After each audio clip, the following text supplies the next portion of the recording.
I got in a lot of trouble. Because I was more than frisky. I was a little aggressive. Woof. We had a big rivalry with them. And we had a good one because we had all the outlaws, you know. And we were whipping everybody. And I did try to behave and be a gentleman as much as I could.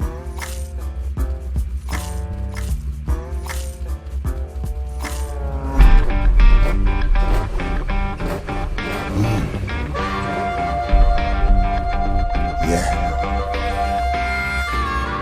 Honey, hush.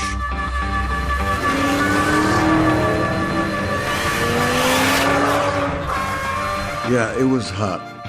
It was hot in every way. It was a love story. And most guys have a love story with their car. To see Smokey and the Bandit, it's like you remember your first kiss. You always remember where you saw the movie, who you were with. My brother, me, my uncle, and my father, I remember. And it couldn't have been 2 or 3 weeks after that, the 2 Trans Ams appear in our front yard, over to the side. From that movie, between the 4 of us, we've probably owned close to 50 Trans Ams. The black cars really got driven hard. That was the car to have. I mean, everybody wanted to be the Bandit. Yeah, got a lot of looks. Burt Reynolds is fundamentally responsible for the success of the Trans Am brand. It was always something you talk about, and people always come up to you and say, hey, man, you guys need to get Burt Reynolds. And you're like, yeah, whatever, you know? This truly is the crown jewel. I loved it. I fell in love. Said, I'll get a car like that. He's the man. So if he says he likes it and it's good, then you're done. You know, the best way to say it is I'm just really proud to be part of it. His signature on this edition is icing on the cake. Well, you got it. Whether you want it or not.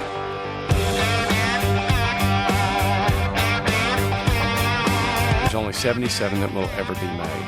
You know, 77 was the year that the movie came out. It was the model year of the car used in the movie. I knew that number. I wanted that number. They chose the right year when they did the movie using that car, because they had the 76, which was the 50-year anniversary, and it was a little different nose. The 77 was, they nailed it. Yeah.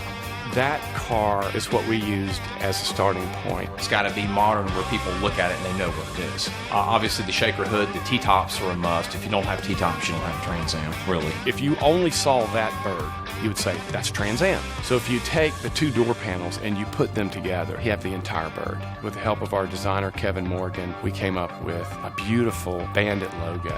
I mean, this is a class act here. We needed Kevin to knock it out of the park, and he really did. The year of the car in the movie was the first year that they had the snowflake wheels. That's what we had. Yeah. I just really am excited about the new wheels that we have. Find white letter tires anymore.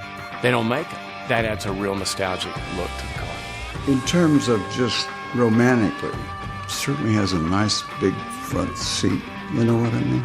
Best seats, in my opinion, were the 78, so that's the ones we use. It's just done everything that car did and more, a lot more.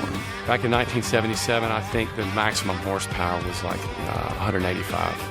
Our car delivers 840 horsepower to the crank. No, I didn't know it was going to be like that. I mean, that was an airplane, you know, on the ground. Having him put his seal of approval on what we're building, that's the final stamp. This chapter in our business would not be the same had we not been able to partner with Burt Reynolds. Great crews, great facility. What more could you ask for? It didn't matter. I had to behave. You know, I'm pretty good at most things, but I'm lousy at that. So we tried again. You know, the big one. There was police cars waiting for us.